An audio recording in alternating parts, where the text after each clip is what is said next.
বনাঞ্চলত তামোল বাগান পতা লাভ জেহাদ কৰা লোকে অসম ধ্বংস কৰিছে। লাভ জেহাদীবোৰে লেণ্ড জেহাদৰ লগত জড়িত।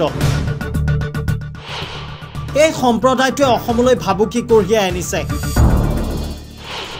বিশেষ সম্প্ৰদায় নিৰ্যাতন কৰিছে খিলঞ্জীয়াক।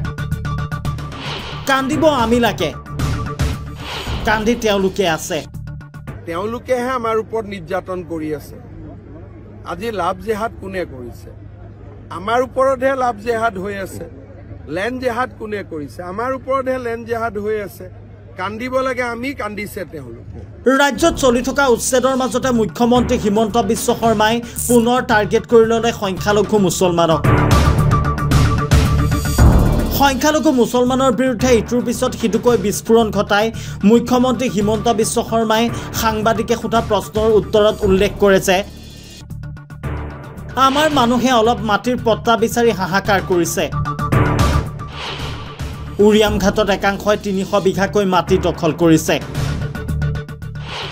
বনাঞ্চল কাটি তামোল বাগান পাতিছে একাংশই। ইয়াৰ লগতে মুখ্যমন্ত্ৰী হিমন্ত বিশ্ব শৰ্মাই উল্লেখ কৰি কয় যে এছাম বিশেষ সম্প্ৰদায়ৰ মানুহে আমাৰ অসমলৈ চূড়ান্ত ভাবুকি কঢ়িয়াই আনিছে। বিশেষ সম্প্ৰদায়ৰ লোকে নিৰ্যাতন কৰিছে খিলঞ্জীয়া অসমীয়া লোকক। লাভ জেহাদ লেণ্ড জেহাদৰ জৰিয়তে অসমখনক কুঙা কৰিছে এই সম্প্ৰদায়ৰ লোকে। কান্দিব লাগে আমি, বৰঞ্চ কান্দিছে তেওঁলোকে। এতিয়া আৰু কান্দি লাভ নাই। কান্দিব লাগে আমি, কান্দিছে তেওঁলোকে। মইতো উৰিয়াম ঘাটত গৈ নিজে চাই আহিছোঁ। এজন মানুহে ৪০০ বিঘা ৩০০ বিঘা মাটি দখল কৰি ৰাখিছে। আমিহে কান্দিব লাগে। খিলঞ্জীয়াৰ স্বাৰ্থত উচ্ছেদ চলিছে আৰু উচ্ছেদ চলি যাব বুলি হুংকাৰ প্ৰদান কৰিছে মুখ্যমন্ত্ৰী হিমন্ত বিশ্ব শৰ্মাই। আজি AIUDF এটা দল অসম আৰক্ষীৰ উলুবাৰীস্থিত কাৰ্যালয়লৈ গৈছে। কৈছে বিভিন্ন দল সংগঠনে ভাৰতীয় সংখ্যালঘুক নিৰ্যাতন কৰিছে। ফৰেষ্টত তামোলৰ বাৰী পাতা, ফিচাৰী পাতা, তেওঁলোকেহে আমাৰ ওপৰত নিৰ্যাতন কৰি আছে। আজি লাভ জেহাদ কোনে কৰিছে? আমাৰ ওপৰতহে লাভ জেহাদ হৈ আছে।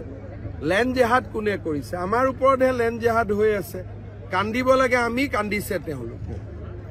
মইতো উৰিয়াম ঘাটত গৈ নিজে চাই আহিছোঁ। এজন মানুহে ৪০০ বিঘা ৩০০ বিঘা মাটি দখল কৰি ৰাখিছে। আমিহে কান্দিব লাগে। আমাৰ মানুহে বাক্সাত মাটিৰ পট্টা এখনৰ কাৰণে কান্দি আছে, তাতে ৩০০ বিঘা মাটিত বহি আছে। গতিকে কোনে স্মাৰক পত্ৰ দিব লাগে? নিয়মতে আমাৰ মানুহখিনিহে গৈ কান্দিব লাগে।